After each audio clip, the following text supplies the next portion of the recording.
Welcome to this special edition of Sports Guys Talking Wrestling. Stu Myrick here, as I get ready to send you to the media conference call with AEW CEO, General Manager Tony Khan, as they get ready for AEW Double or Nothing coming up this Sunday, 8 p.m. Eastern, 7 p.m. Central. Get it on pay-per-view from the Desert Diamond Arena in Glendale, Arizona. Little bit of a different twist as far as availability. Triller TV no longer available in the United States. It is still on Triller TV internationally, but you still can get it here in the United States on Prime Video, on YouTube, ppp.com, Fubo, and then you see the outlets there internationally. As is customary, this media conference call will probably last close to an hour. Hopefully, we will hear why Triller TV is no longer distributing the pay-per-view in the United States. Sure, we will hear some other questions about the card. I'm sure we'll hear a question or two about AEW in general. For now, let me send you off to AEW CEO and General Manager, Tony Khan.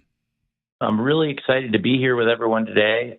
It's amazing. It's 6 years since the very first AEW show, and I'm very excited for this weekend. It should be a great show on Sunday, and I'm excited to answer your questions and hopefully visit with a bunch of you who've been covering AEW since the very beginning, 6 years ago. And with that, we can get to the questions. Thank you, Jim. All right. You're right about that. 6 years now. It's been fantastic. So John Alba from the Takedown on SI will lead us off, Tony. And then on deck, we'll have Courtney Rice from Women's Wrestling Talk. So, John, you are up. You got me? Sorry, it was taking a while to unmute me we're there. good. Hi, John. Okay. It's great to chat with you, Jim. Thank you, Tony. Always great to chat. And hey, John. We had a late Knicks game last night after Dynamite, so we got a lot to catch up on. But yeah, we had half the locker room watching the Knicks game last night. So I know you had a challenging night, but it's good to hear from you. Got to drag Danny Garcia away from the TV there. But so I want to ask about the main event, because you guys announced that the Ospreay and Hangman match is going to be the main event.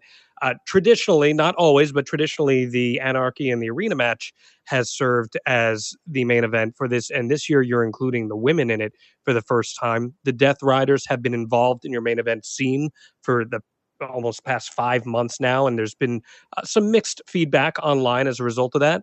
What was your thought process in not including the Death Riders in the main event here and instead opting to give that slot to Will Ospreay and Hangman Page? Well, I think it's going to be a fantastic pay-per-view. I'm very excited about the Owen Hart finals. I'm very excited for both of the Owen Hart finals, the men's and the women's matches. Very excited about Mercedes Moné versus Jamie Hayter, and very excited about Hangman Page versus Will Ospreay. And I think both matches have just been doing a fantastic job. We've been building a lot of excitement, and all four wrestlers have really been delivering in their interviews and all the wrestling they've been doing for us in 2025 and as long as they've all been here. I really am very excited about Hangman Page versus Will Ospreay. I think it's going to be a fantastic main event. The Anarchy in the Arena match is a great part of the pay-per-view. We have at times, had not closed with the Anarchy in the Arena match. In fact, the first Anarchy in the Arena match, I believe, was third from the end. And I think sometimes instead of focusing on the placement on the card, it's important to just look at the card as a whole. There's great matches, and everything on this show is going to be great and is going to have an opportunity to hit a home run. And in this case, I think Will Ospreay versus Hangman Page, both men have been absolutely smashing it out of the park all year. They've just been doing a fantastic job. And I think that both Will Ospreay and Hangman bring a lot to the table. I think it's going to be a very exciting, compelling match. I think there are multiple matches on this card, both of the Owen Hart finals, the Anarchy in the Arena, and many other things that would be very compelling in the main event spot.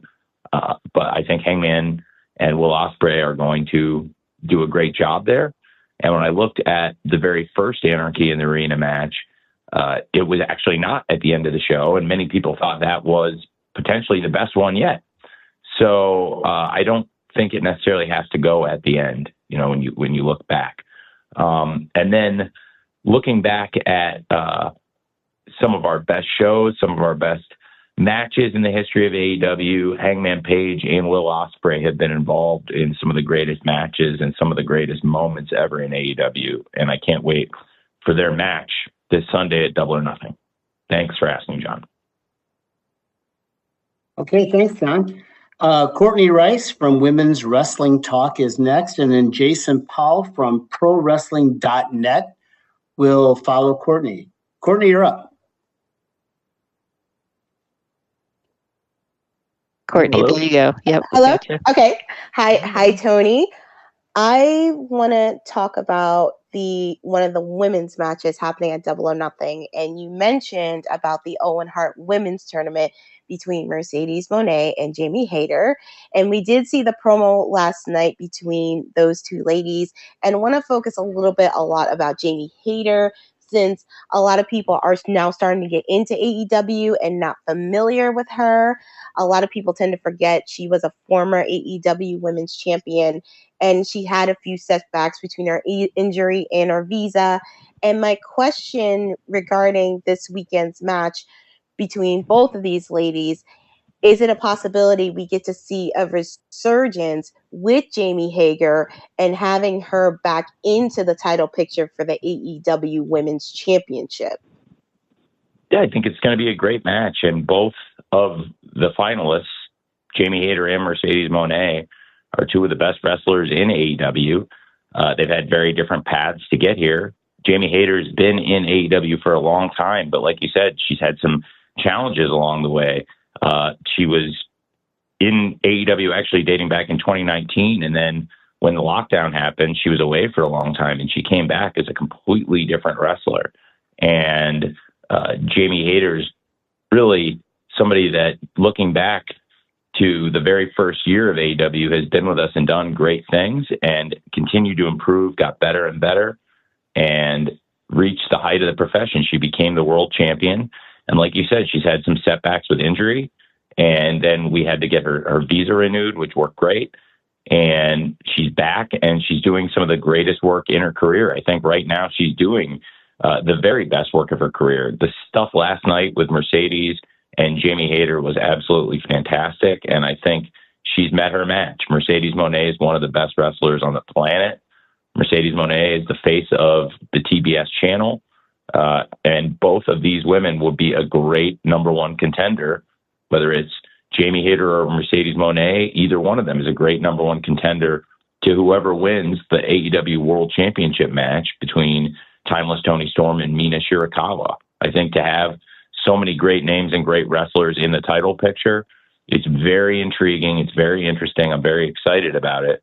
And I really think that whoever wins the Owen Hart finals, whoever wins the Women's World Championship match, we're going to have a fantastic world title match at AEW All In. And the title picture is really interesting right now. I think AEW is having an excellent 2025, and I'm really excited about what all four of those women are doing: Jamie Hayter, Mercedes Moné, Timeless Toni Storm, and Mina Shirakawa. And your question specifically was about Jamie Hayter, who I completely agree with what you said. She's overcome a lot to get into this position. And yes, I really believe Jamie Hayter is capable of being a top star and doing everything it takes to be a great champion and a great leader in AEW. Thanks for asking. Thank you, Courtney. Jason Powell from ProWrestling.net is next. Andrew Bedala from Final Bell Media will follow Jason. Jason, you're up. Yeah, hey. So I guess my question, it relates to what I perceive as the improvement of Dynamite lately. And of course, it's all subjective, but it seems like the move to smaller venues has helped with the atmosphere. maybe you're focusing on more of a core group of wrestlers. Can you comment on those ideas, and also just anything else that may have changed behind the scenes, if there's more voices involved, or just whatever's led to what I consider to be improvement? No, there's less voices involved, and that may be part of the. I've really tightened it up, and I think this is like peak pandemic AEW in terms of having a great crew of people that are really excited to be here, and that really are all very excited about AEW. I think we had this great opportunity in 2025 with a new start, with an opportunity to simulcast and reach a new audience, and maybe even reach some fans that had cut the cord. But there's still such a great base on TBS and TNT. And I think, Jason, what you're seeing, it is subjective, but there is real data behind it to say that we've grown our audience in Q1, which is kind of amazing because people expected when we started simulcasting that the cable audience would go backwards, but actually we've grown the audience in Q1, and in Q2 we're doing very, very well, and things are really trending well for the year.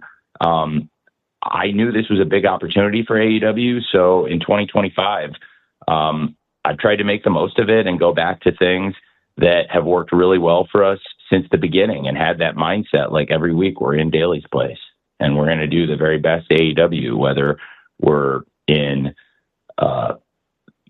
one of these venues you talked about, like these really interesting places we've been. Some of the Detroit, the Masonic Temple was a fantastic example. We've been in some of these really exciting venues. Hammerstein in New York is a great example. I'm really excited to go to the Aragon Ballroom in Chicago. And those are great venues, but we also had shows in massive venues with huge audiences. And I think it's great having that balance. And I also think whether you're in a great theater or an amphitheater or a huge arena or a huge stadium, we've been bringing the very best of AEW, like you said, with a great crew of wrestlers and the support of the fans. And I think by consistently putting on great shows week after week in 2025, you mentioned Dynamite. I also think Collision's having a great 2025, and the data is really good for Collision also in 2025. Both shows really grew their audience in Q1 over last year, Q4, and are both having a great Q2. As far as what we're doing, I mean, we've got the best wrestlers in the world. AEW is where the best wrestlers wrestle. And it's really, I think, been a great year for that. So no, I appreciate you saying that. And it's good to hear, you're somebody who I've been reading about your opinions on wrestling since I was a kid. And you've been covering the sport for a long time. Your opinions have a lot of validity. No two people can agree on every opinion about wrestling because, like you said, it's a subjective thing. But there's real evidence to say the fans really like what AEW is doing right now, and I'm glad to hear that you like it. That's a good sign for us. So thank you, man. Thank you, Jason. Andrew Baydala from Final Bell Media is next. Cameron Hawkins from Yahoo Sports will follow. Hope you're Andrew, well. you're up. Can you guys hear me? Hello? Hey, Tony. How are you? Great, man. Currently, your pay-per-view distribution, especially in the United States, appears to be quite spread out and non-exclusive. With that in mind, congratulations on AEW, Double or Nothing this weekend. Can we expect AEW to continue this approach for pay-per-views, or is there a possibility of establishing a singular distributor or dedicated home for your events in the near future? Well, we have great partners, and I'm excited about the new partnerships. I was excited when we added YouTube, and we've had some great opportunities to add new pay-per-view partners, and in particular, Amazon Prime. And Amazon Prime, one of the largest companies in the world, one of the largest streaming services, and a great opportunity to partner with them. And we've had a great collaboration with them. I believe Double or Nothing will be our third pay-per-view now on the Amazon Prime platform, and it's becoming very quickly a huge part of our business. And I think that's going to continue to grow.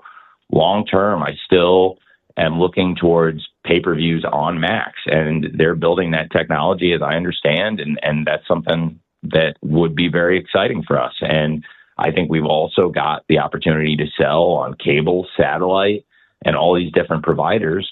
But certainly this year, while we're looking ahead to hopefully sometime soon, being able to launch pay-per-views on Max and building out that tech with our great partners at Warner Brothers Discovery. In the meantime, right now, there are great pay-per-view partners. There are great places today where you can go order Double or Nothing. And for us this year, it's been great partnership with Amazon Prime. And even with Amazon Prime, they collaborate with Max. You know, you can buy Max in Amazon and you can watch Dynamite in Amazon Prime through the Max subscription. So that's pretty cool. And they have all the AEW content there, and then it goes right into the pay-per-view. So I think that's also a neat synergy. And as we've expanded our partnerships, the number one partnership, the most important thing we do is always the partnership between AEW and Warner Brothers Discovery. It's the lifeblood of AEW, and it really allows us to build out this great roster, to build out these great TV shows, and it makes AEW where the best wrestle. The platform to be able to have Dynamite on TBS, Collision usually on TNT, but tonight on TBS on a special Thursday Collision tonight. And, you know, that really sets the tone for AEW and makes it possible to do what we do. And in addition to the great partnership with TBS and TNT at Warner Brothers Discovery, now it's a big deal being on Max. I'm also a lifelong fan of HBO. It's my favorite channel of all time.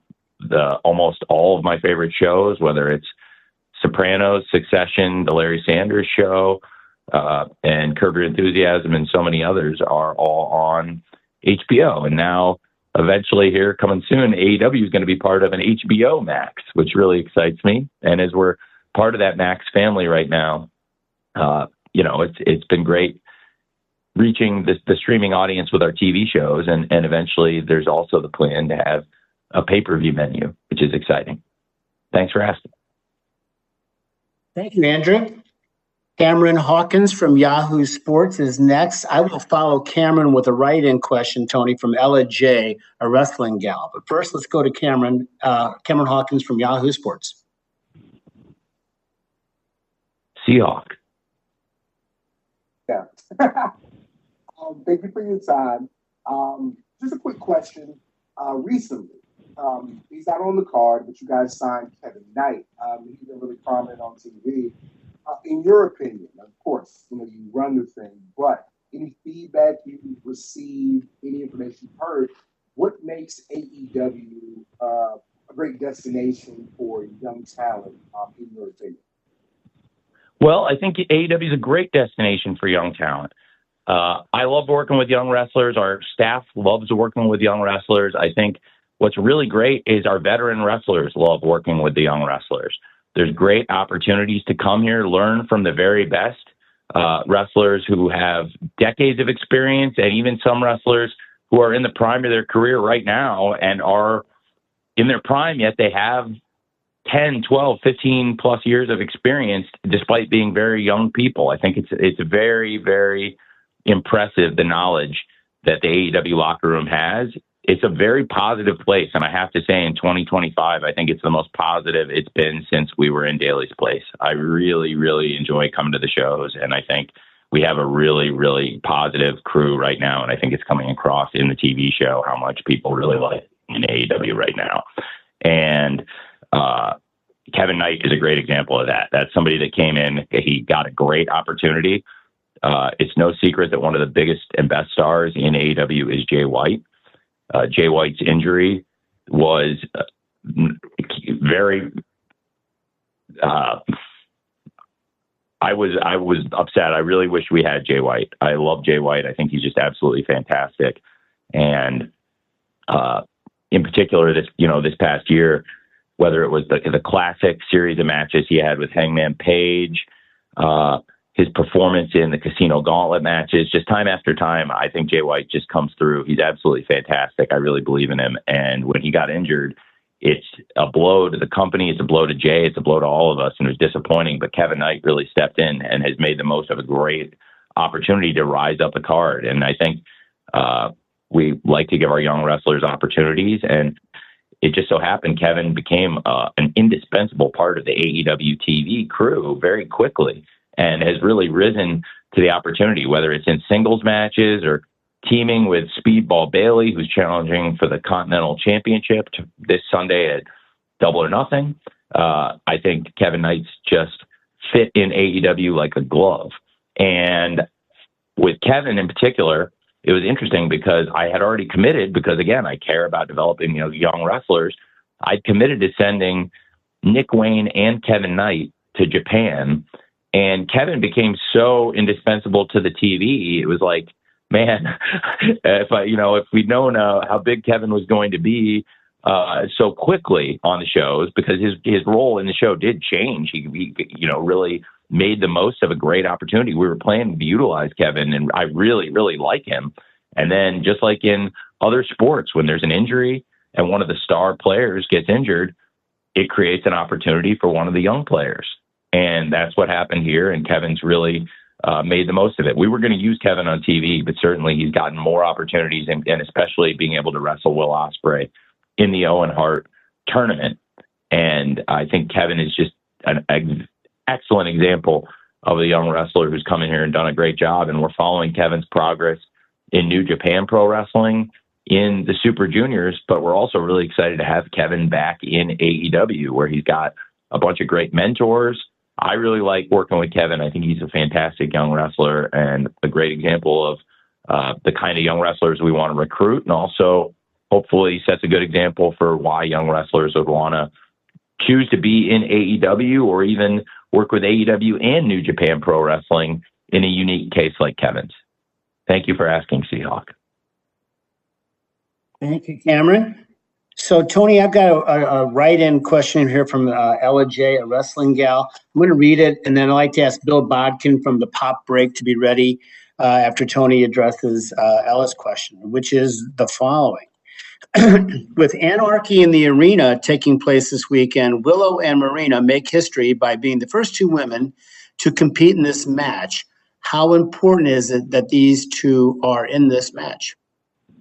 Well, I think it's fantastic. I really believe that the Death Riders have run roughshod, and now is a great opportunity for the stars of AEW, a lot of the fan favorites, to band together. And we've seen that with some really exciting action in recent weeks. And for a long time now, Willow Nightingale has been a big part of this. Willow's one of the people that stood up against the Death Riders.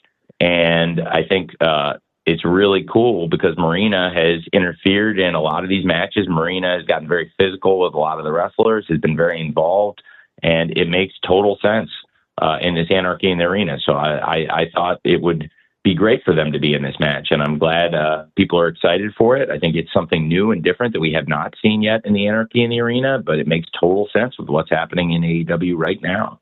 And I think Marina and Willow are going to do a great job in the Anarchy in the Arena match, and it's going to be an amazing spectacle and a really exciting fight this Sunday. All right. Thank you, Ella. Thank you, Tony. Bill Bodkin from the Pop Break is next, to be followed by Dave Meltzer from the Wrestling Observer. Bill. There you are. Hey, sorry about that. Tony, I want to fast forward a few weeks after Double or Nothing, which looks to be an incredible pay-per-view, to the middle of June for Grand Slam Mexico.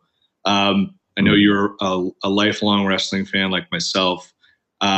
I just want to talk about the emotions of running Dynamite in one of the most famous arenas within the entire world, and what you're hoping to present to, like you said, a lot of new faces who are watching AEW and your partnership with CMLL. Well, I'm very excited about it. I'm excited for so many wrestling fans to see Arena Mexico for the first time on television and on Max, and very excited about AEW becoming the first company to ever do TV in America out of Arena Mexico. It's going to be amazing, and I'm really thrilled about the partnership we built with CMLL. Salvador and his team are great people. They built a great company. CMLL has 90 years of history. It is the premier wrestling organization in Mexico, and I think one of the all-time premier wrestling organizations in the world. And in just a few short years, Salvador and I have built a great relationship, and the team around Salvador, I really trust them, and I believe they've come to trust me. And we've done more things. We've built a growing partnership and collaboration and friendship. And to go down there, it's a lot of trust from both sides to put a show like this together. And I'm really excited about AEW showing the very best of Lucha Libre and showing some of the best wrestling fans, one of the best wrestling arenas. It's just going to be a great experience. And I thought having our first ever AEW event in Mexico, it would be very fitting to do it in Arena Mexico and do it as the AEW Grand Slam Mexico for the first time. And I can't imagine a better partnership and a better timing, a better place for all of this than just about a month from now in June. It's crazy how soon it's come. For over 20 years, for actually probably more like 30 years, I've been watching wrestling from Arena Mexico, and in particular, when WCW closed down, I really became a bigger and bigger CMLL fan. We're also doing a Dean tribute show out here at Double or Nothing. And for those of you who don't know what the Dean show is, it's a tribute to the late, great Dean Rasmussen. And he was a great wrestling writer, and he was a very entertaining, passionate wrestling fan. And he was part of a group of guys, the Death Valley Driver. And I started reading this in high school, and I started like posting on their message boards and following their conversations. But a big thing to me was after WCW closed down and ECW closed down, two of the three American wrestling promotions that were on TV a lot were shut down. And to me, it was interesting because CMLL was something I started watching more and more of. I followed it a little bit, but in the early 2000s, I really became a bigger and bigger fan of it. It was on the Death Valley Driver where they sang the praises, Dean Rasmussen, Phil Schneider, and a bunch of people posting there about a number of the great luchadors, including Blue Panther, who is actually coming to the show and will be part of the Dean tribute show. I thought that was really cool. I've been a fan of the CMLL for a long time. To have Mystico, who's one of the biggest wrestling stars in the world, be a part of our shows, it's really exciting. And tonight, we'll get a great look at that. As Mystico is part of that big trios match tonight on AEW Collision on a special Thursday night show. Great to have multiple wrestlers from CMLL on the show tonight in multiple matches. And I think it's going to be really great when we go to Mexico and show the fans watching Dynamite what Arena Mexico is like, how passionate the fans are, what a great venue for wrestling it is, and also in the weeks and months to come, showcasing more of the great CMLL stars. Thanks for asking. Thank you, Bill. Dave Meltzer from the Wrestling Observer is next, to be followed by Dominic D'Angelo from One True Sport. Dave. Hello, can you hear me? Yeah, hey, Dave. Okay, hey, Tony, how you doing? I Good, got man. like kind of a quick ask for like an update if there's anything coming imminent as far as negotiations for any new domestic or international rights deals. But I think the main thing I wanted to ask was when it comes to now I just lost my train of thought there. When it comes to the data that you receive, the television data and everything like that, Mm-hmm. the one thing this year is that the total viewer numbers for your shows are up, and you even brought it up. We both have. As far as they're up at a time when you would think with the addition of Max that it would siphon viewers off and it would probably decline a little bit. In fact, it's up, which Right. is amazing. That's especially true with over 50. Under 50, it's not as true. So my supposition is probably that there's the similar growth in under 50, but it's more on the Max side because that makes the most sense. But the fact that we don't have that data, is that like frustrating to you? Because as far as the idea of like, are you up 10%? Are you up 30%? Are you up 50%? And it's kind of like, we don't know. And obviously that data is very important when it comes to decision making and popularity and things like that. So I was just wondering is that difficult for you when it comes to whether it's not so much booking, but overall, running the company? No, it's great questions. For the first part of overseas deals, yes, looking at some new international TV deals, nothing far enough along where I can comment on it right now, but it is a good question. As I said, domestically, the partnership between AEW and Warner Brothers Discovery is the lifeblood of our wrestling company, and being on TNT, TBS, and Max, it's what powers AEW. And having, this great year we're having in 2025, as you said, it's amazing to see the TV viewership grow. And I agree with you. I think I think it is a good hypothesis that growth is happening in the younger viewers. We're seeing that bigger growth in the streaming, and we're seeing bigger growth with older viewers on cable and satellite. I think that makes total sense, and that does kind of add up to what I know so far, but I don't have all the data. It's not, I don't get the same robust data from the streaming shows that I get from showing Dynamite and Collision on TBS and TNT. But seeing the cable and satellite growth, that's very, very exciting, because, it means everything we're getting on streaming it's all gravy. It's all addition on top of the growth we're seeing on cable. And to know that we are one of the top streaming sports shows on Max week in, week out, that's really exciting for us. And, for me, in addition to that, I think that's absolutely great. But it doesn't affect me not to have all that data, because to know that we're growing on cable and satellite, to know that we're one of their top shows and that they're happy, that's really the most important thing for me. So that's our primary partnership. And for international, we are looking at some new deals and some new territories. We've expanded with some great international TV deals in recent years. We've had great success from the very beginning of the company in the UK with ITV, and in Canada with TSN. We have a new deal there that expanded Collision to USA Network. The show has done really well for them and is one of their top shows. And Dynamite's done very well on TSN, where we've also seen that kind of great growth.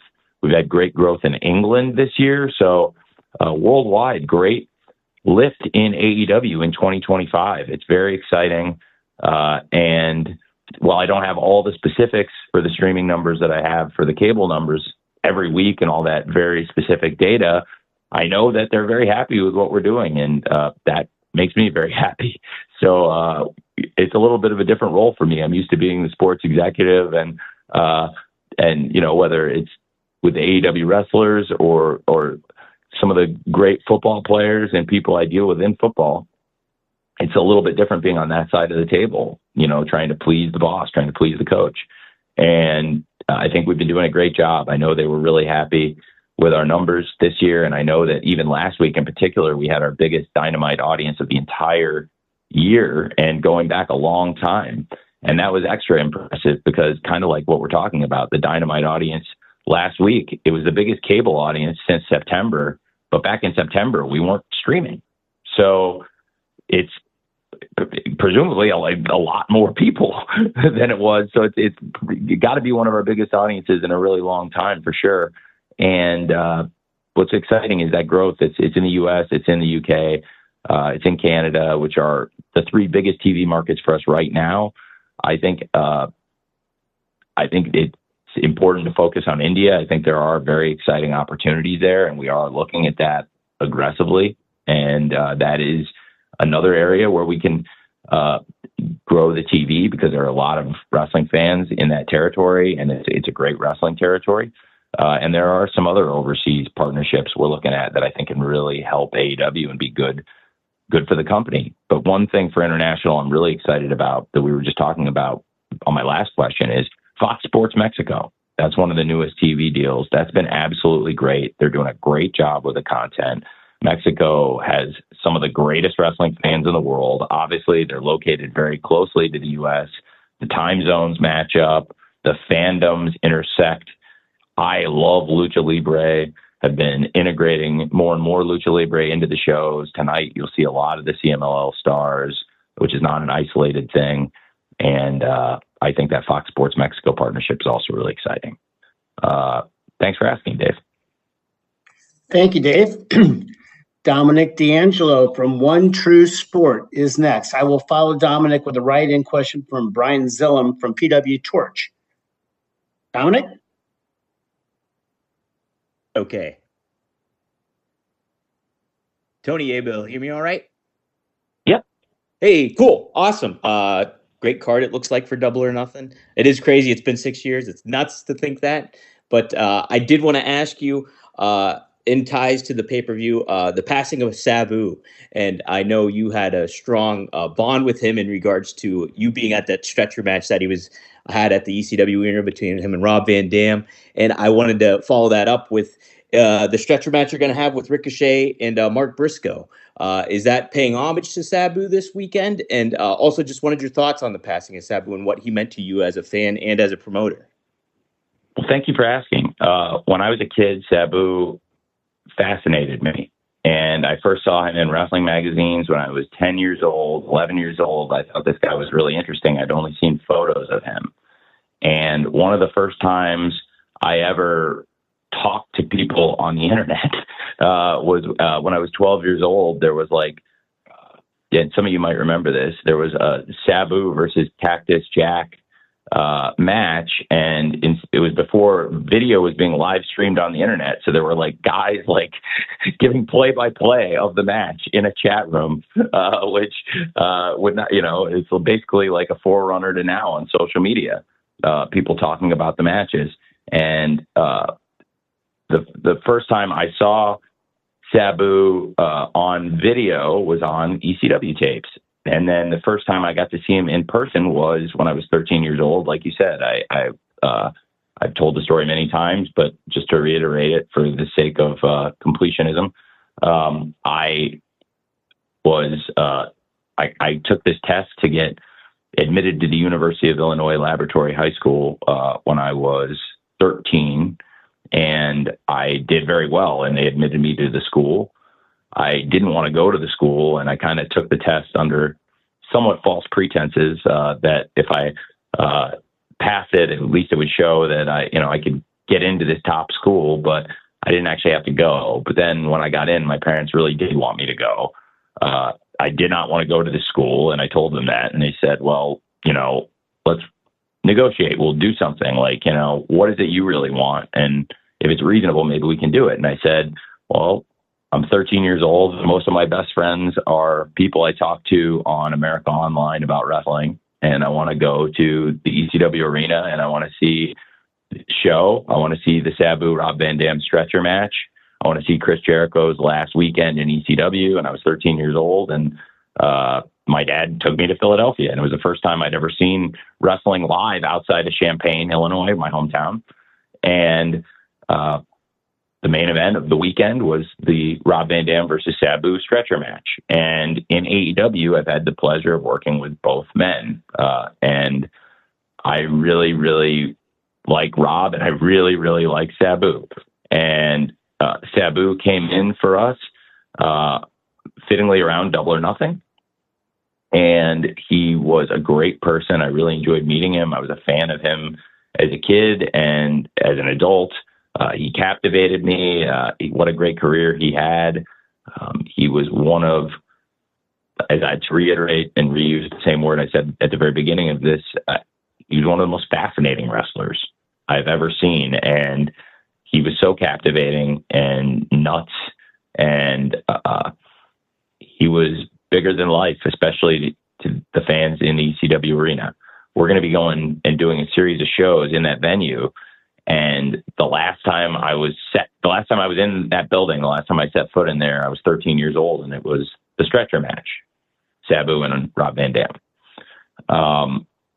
And this stretcher match, I had thought about the stretcher match. I thought it made a lot of sense, and it was what I was leaning towards. And then when Sabu passed, I thought, man, it's incredible that we're doing this stretcher match, because it honestly was what I was already going to do. But probably, inspired in part by the fact that I was at that great stretcher match. It's a great memory for me as a kid, and it's something I wanted to do in AEW. I don't think we've done a stretcher match as far as I can remember. I mean, we've been doing this 6 years, but I can't remember one. We've had some great matches and all kinds of great stipulations, but it just felt like the right time for what Mark Briscoe and Ricochet were doing, and for this Double or Nothing. And then it was terrible when I heard Sabu pass. I'm very sorry for his family and close friends. I met him a few times and I was a big fan, but I didn't know him really, really well. He said some really nice things about me that I really appreciated. And, to return the favor, I think he is awesome, and I'm a huge fan of his, and I think it's a huge loss to the world of wrestling that we lost Sabu. Thanks for asking. Thank you, Dominic. So I've got a write-in question here from Brian Zillam from PW Torch, and we'll follow the write-in with Jim Varsalone from the Miami Herald. So, Tony, the question from Brian, is there any update regarding streaming pay-per-views on HBO Max? Is there anything that you can possibly address that could be delaying the process? Hey, Brian. Yeah, I actually kind of covered that earlier, I think, Jim, when I was referring to the pay-per-view providers and kind of had said, this is new technology. So we have great pay-per-view providers right now. Amazon Prime has come on this year. YouTube, all the cable and satellite, in demand, ppv.com. There's a lot of great ways to watch the pay-per-view. But in particular, I think we're very focused on our partnership with Warner Brothers Discovery always, and they are building out that technology. That's not something that exists in the current platform. There aren't pay-per-views that you can buy right now in any sport like that on Max, but I think that's something that is coming and they're building, and that's part of what we're working towards, and having an even more expansive partnership than it already is with AEW and Warner Brothers Discovery. Mr. Zasloff gave us this great opportunity to start doing Collision. Of course, we have Collision tonight on TBS. It's a little bit of a different night and a bit of a different network than we're used to, but it's a great opportunity. And I'm excited because we have the countdown to Double or Nothing on right after Collision tonight. So it's a couple more days for people to build and see these stories and get excited. For me, I really, really love those countdown shows. I think our team does a fantastic job on them. And Mike, Phil, all the people in Nashville that work on these packages, they do a fantastic job. And we have a great team that really collaborates, whether it's the packages you see on social media or on Dynamite, Collision, or this show. And when you look in and whether it's Mike, Phil, Jim and Eric and Christy, Julian, and Kevin, Ben, so many of these great people in Nashville working on these packages that they send us in the truck, and Mike and the team in the truck are processing these. But those countdown shows in particular, I think they do a great job of summarizing some of the great moments, some of the great stories, and getting people excited for the pay-per-view. So I think that's one of the great things about Collision being on tonight is having that countdown show. These are great examples of the great content that's on Max right now around the pay-per-view, whether it's the Dynamites, the Collisions, or these countdown events. But I do think eventually we're going to get there. I think it's just really building out new technology. There was never any expectation, Brian, or nobody ever said that this technology was going to be available in Q1 or Q2. So no, I don't think there's any delay. I think they're doing a great job. And, I think we're really, really excited about that. And right now, I think we're also doing a great job in terms of having a number of great providers, whether it's cable, satellite, YouTube, and now bringing on Amazon Prime as a partner this year. I think we have great pay-per-view partners, and Amazon Prime in particular this year has become a huge part of our pay-per-view viewership. And I expect that to continue growing with the scale of Amazon. And, again, the lifeblood of AEW, the most important thing to us is our partnership with Warner Brothers Discovery. So, when that pay-per-view capability does arrive, it's going to be a huge part of our business plan. And, we're still waiting on the technology that's being built out there. Thanks for asking. Robin, why don't we open the line for Sean Ross Sapp from Fightful, if Sean is ready to go? Now, Hey, Sean. hey, there have been many people online, including myself, that have expressed the desire to see Women's World Tag Team Championships. Is this something that you've ever considered, or you're open to doing in the near future? AEW is having a great 2025, and I'm trying to build us to the strongest point we've been, and we're taking great steps. That is something I would like to do, and it is a goal for me. And I think you can see there's a number of great tandems and alliances, and there are some great tag matches in the women's division. Right now, I'm also very focused on building back the men's tag division. We've had a lot of injuries there, and now we're trying to get people healthy and also get the best teams working together. So as I'm rebuilding the men's tag division, certainly that's something that I am interested in doing in the future. There are a lot of great teams in the women's division. There are a lot of great partnerships and rivalries that would lend themselves to those matches. And I think as I'm building back the tag division I have right now, trying to get it to its strongest point, which I think is moving in a good direction. And also as we get people healthy, and also when you look at some of the great tag matches happening in AEW, the division's getting better. And I think we have great talent, and now it's about getting, people healthy. And I think that's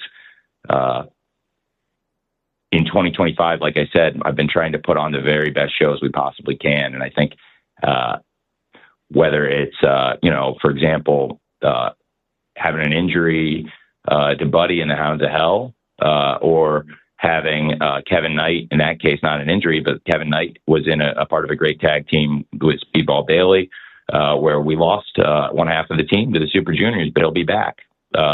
And as we're building, to me, the best shows we've been building on TV week in, week out, that's something I want to get to, is the best tag team wrestling in the world. And I think we have the best wrestlers, and I am interested in doing that. But, as you can probably tell, I'm also trying to build back the tag division I have right now, if that makes sense.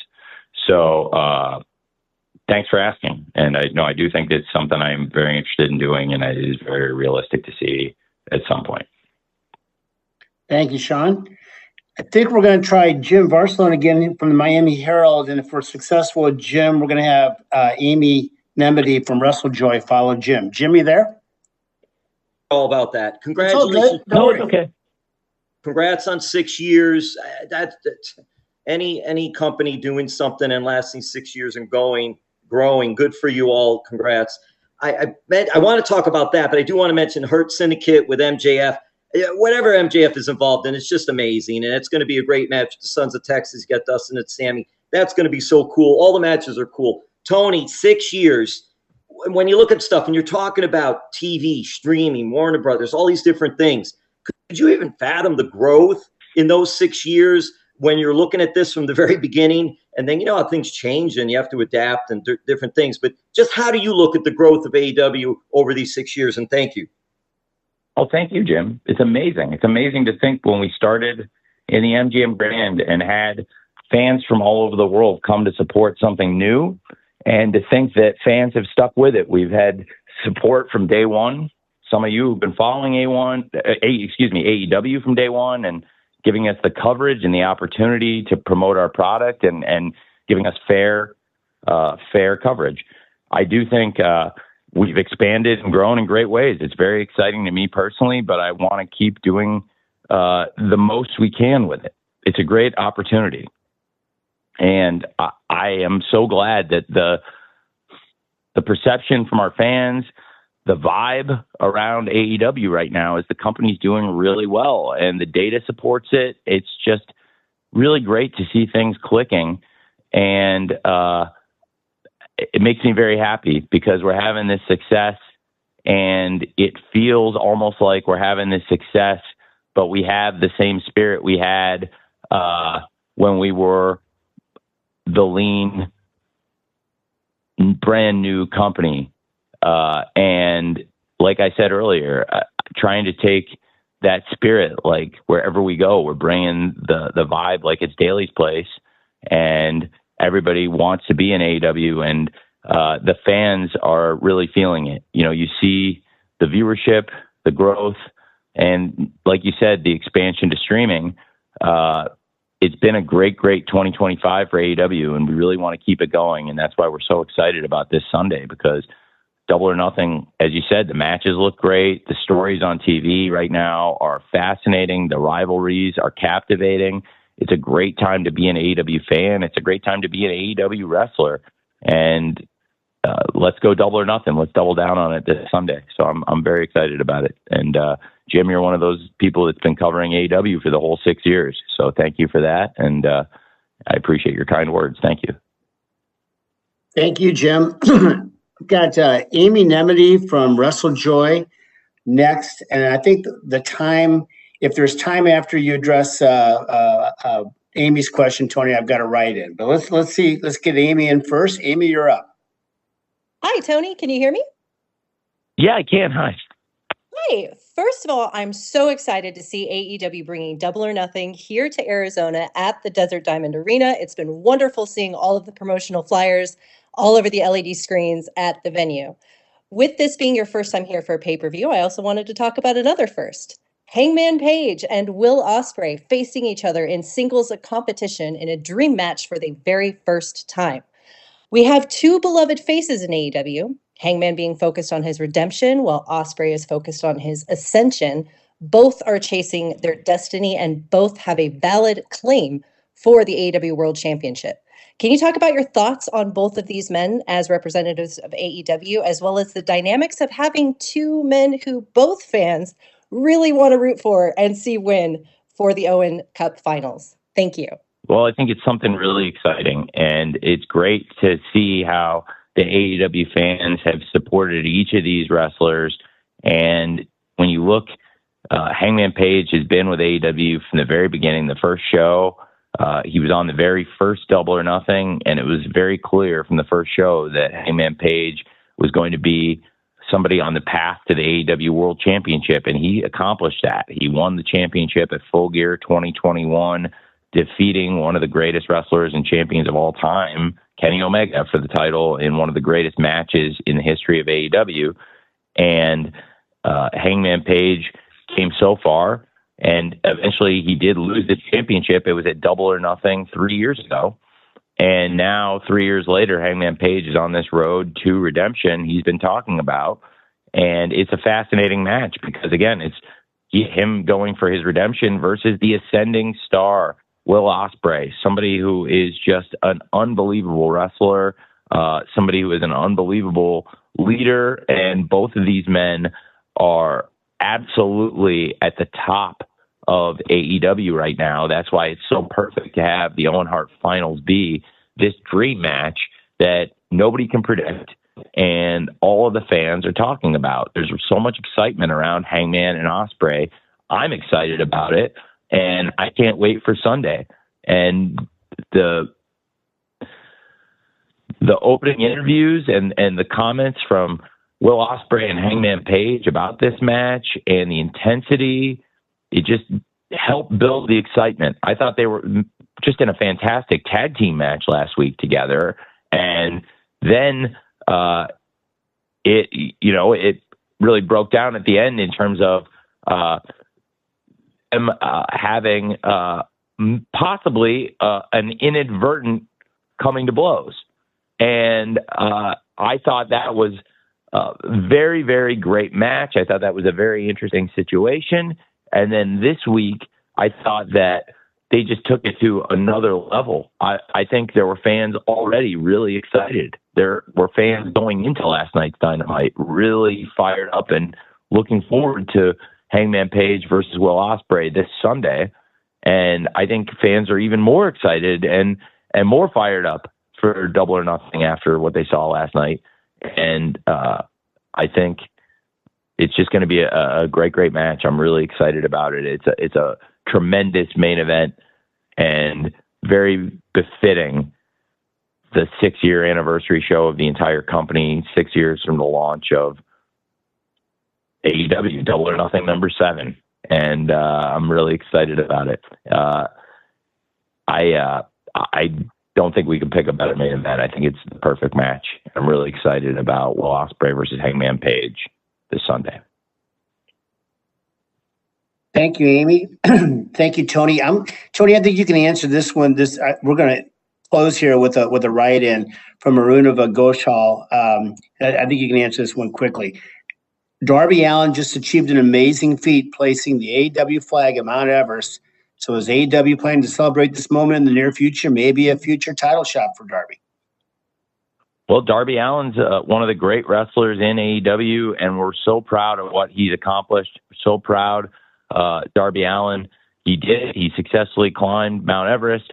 It was something that was a big goal of his. When Darby left AEW, it was under a dark cloud. He got thrown down the stairs in the Hammerstein Ballroom by the Death Riders to end 2024.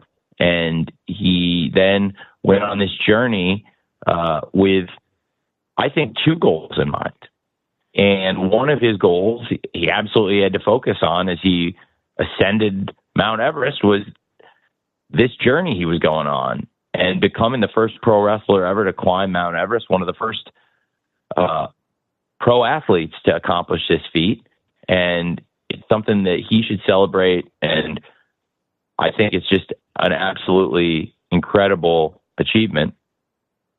I love Darby Allin very much. I think he's a great person, and he's another person that since the very first year of AEW, going back to our first shows, he's been here and been a huge part of the company. He's somebody who loves being at AEW. The fans love Darby, and he's a huge part of our locker room. So I hope he'll come back here, and I hope he's making it down Mount Everest just as safe as he made it up, and look forward to hopefully seeing him back here. He's one of the greatest wrestlers ever in AEW, former World Tag Team Champion, undefeated World Tag Team Champion with Sting. I think arguably the greatest tag team ever in AEW with Sting and Darby Allin, certainly in the conversation with the great teams. And to have, I have to say, not only one of the greatest TNT title reigns, but also some of the greatest matches and moments ever in AEW. So whenever Darby can make it back, we're excited to have him back. And he's one of our top stars, and look forward to seeing Darby again. All right. Thank you, Arunava, who, by the way, is from Sportskeeda. I forgot to identify Arunava there. Tony, we are at time. Any real brief closing thoughts before we wrap? I think we've covered a lot of the matches and a lot of the excitement on the card. I'm excited for Double or Nothing this Sunday. I'm really excited for Collision tonight. We haven't talked much on the call about it, but I think one of the matches that people will be even more excited about coming out of tonight's Collision is FTR versus Daniel Garcia and Nigel McGuinness. I think that's going to be an absolutely tremendous match. I'm really looking forward to the contract signing for that match tonight. And when I talk about the great tag teams, of course, you have to talk about FTR, and you have to talk about, as you talk about this pay-per-view, one of the great things to see one of AEW's top young stars, Daniel Garcia, teaming with one of the legends, Nigel McGuinness. And Nigel McGuinness with a lot to prove, with a chip on his shoulder in recent weeks, particularly on Collision. That rivalry has really heated up, and I'm excited for the Collision tonight and that contract signing. There's going to be a lot of great stuff on Collision tonight on TBS. So I would encourage you all to check that out. And I wanted to thank you all. Thank you for being a part of this. A number of you, in fact, I think most of you, have been covering AEW from the very beginning. Most of the people I heard from today have been covering AEW for 6 years, since the very first Double or Nothing. And I really appreciate that. Thank you for giving us the opportunity, the outlet, the fair coverage. And thanks for joining us today. I hope to see some of you after Double or Nothing in the media scrum. And if I didn't get to answer your question today, I tried to answer as many as I could in the hour. But if I didn't, I hope I can answer your questions at the media scrum at the pay-per-view. And if not there, hopefully sometime soon, I'll see you. Thank you all for covering AEW and giving us this opportunity. And thank you for joining us today for this call. Jim and Robin, great job with the moderating. Jim, it was good to have you back on here. And there you have it. Right at an hour. Tony Khan spoke very, very eloquently about the fact this is a Double or Nothing number 7. So 6 years ago, we had that very first one, which included probably one of the most memorable matches in wrestling with Cody Rhodes versus his brother, Dustin Rhodes. And I remember that match very well. And so hard to believe it has been 6 years. So incredible. A couple of notes that I made right off the beginning. John Alba asking about the main event spot, why he decided to put Will Ospreay, Hangman and Page in that spot instead of Anarchy in the Arena, noting that they have done Anarchy in the Arena in the main event spot sometimes. And Tony just said, look, it's a compelling story. He could have gone either way. He just felt like Will and Hangman might have had just a slightly more compelling story. So, and there you have it. And I'm okay with that. It's a big moment because that's going to determine who faces Jon Moxley for the AEW World Championship at All In Texas up in Arlington at Globe Life Field in July. So makes sense. I get that. There was a question about pay-per-view distribution, and I mentioned in the beginning thing about how Triller TV had been available in the United States for AEW pay-per-views. Now it's not. He didn't address that specifically. He said he's got great partners. Mentioned Prime Video, mentioned YouTube. He did say that obviously he is hoping to have the pay-per-views on Max, which was supposed to be eventually become back to HBO Max. And in fact, Warner Brothers Discovery is currently building out the technology to have the pay-per-views on Max, soon to be HBO Max. So that'll be a cool little thing to have. And he mentioned about how like you can use Max to get to Prime Video and all sorts of things. So there was that. Let's see. The only other note I made, my good friend Dominic D'Angelo from One True Sport, talking about, asked Tony Khan's thoughts on the passing of Sabu.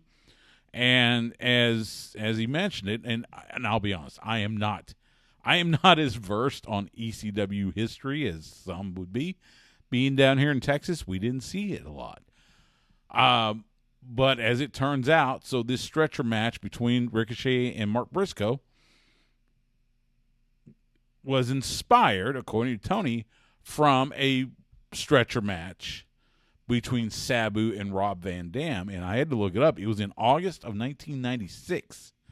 They're in the ECW arena, now the 2300 arena.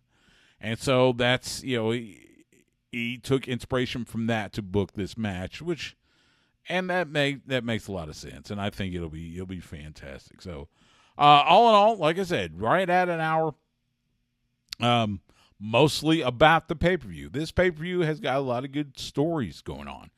So, and of course, you got the finals of the Owen Cup, and you've got the different rivalries and such. So it's going to be a good one. Let me update the card. There was only one match added last night on Dynamite. Now, I will say this. There is another match coming. However, it is being announced on Collision. So they taped Collision last night. It is airing tonight, 8 p.m. Eastern, 7 p.m. Central on TBS. They do announce another match for Double or Nothing. I'm not going to talk about it because I don't want to spoil it, because obviously I'm doing this on Thursday afternoon. So, but let me run down the card as it stands now. FTR will face Daniel Garcia and, as Tony called him, the legendary Nigel McGuinness. Nigel coming out from behind the commentary desk to jump in the ring again. Of course, Nigel McGuinness, Ring of Honor legend, I think, if I'm not mistaken, he had some tag team success in Ring of Honor. I think he even had a little bit of success in TNA as well. So it'll be him and Daniel Garcia taking on FTR. Mention the stretcher match. Ricochet and Mark Briscoe. You know that's going to get brutal.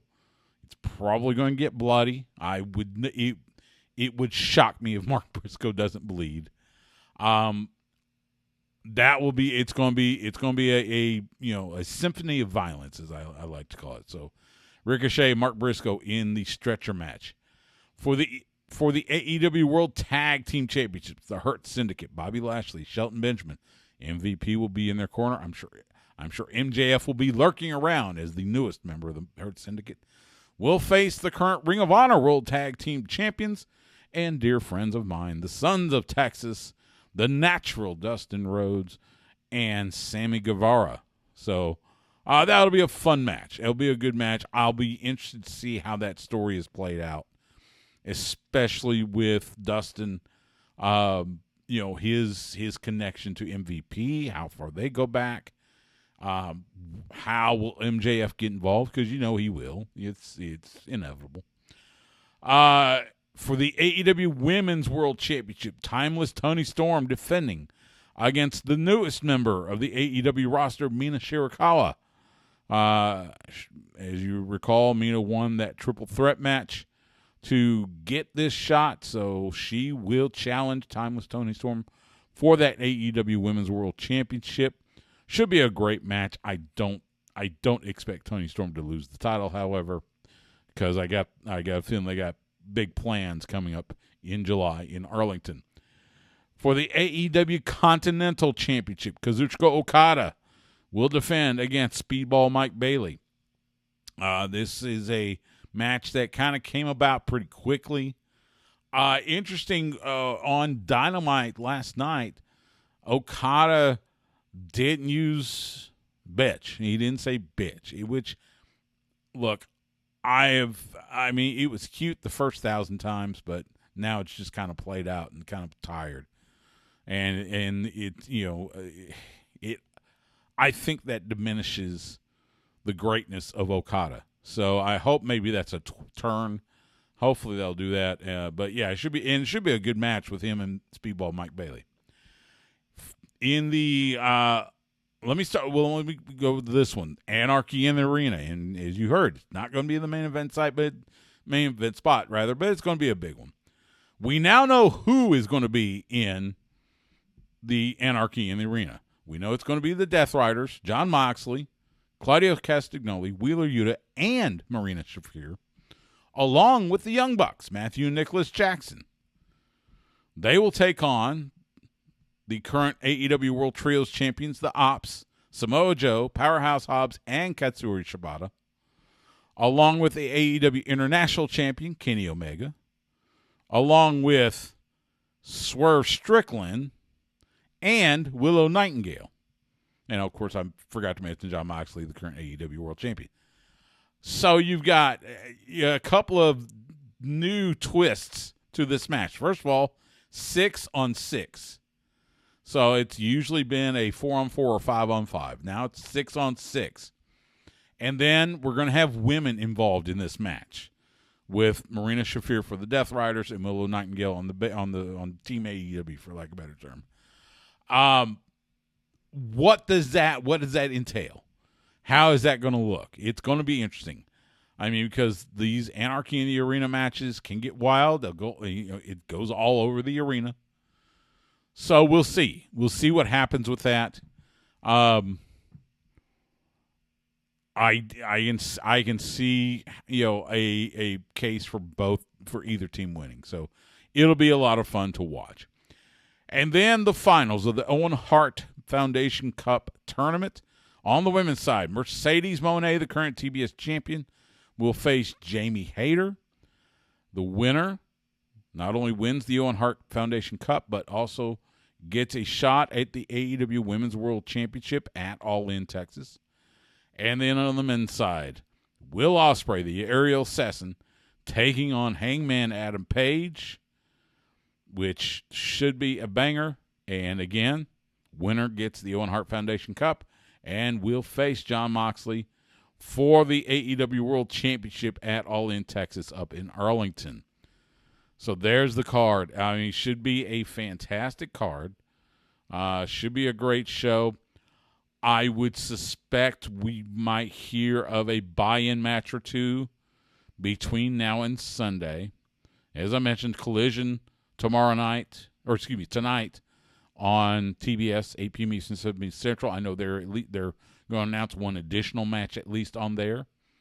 I would suspect we get at least a couple of buy-in matches between now and Sunday. So, but that is AEW Double or Nothing this Sunday, 8 p.m. Eastern, 7 p.m. Central.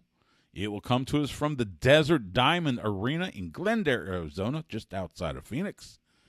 If you are not going to be at the Desert Diamond Arena, get it on pay-per-view, cable satellite, on YouTube, on ppv.com, on Prime Video, on Fubo, and then other outlets as you see internationally. So should be a great show. I'm looking forward to it. This one I've got some excitement for. So there you go. That'll do it for this special edition of Sports Guys Talking Wrestling. Again, follow me on all social media at Stu Myrick. That's STEWMYRICK. Find the show wherever you get your podcast: Apple Podcast, Spotify, iHeartRadio, Odyssey Radio.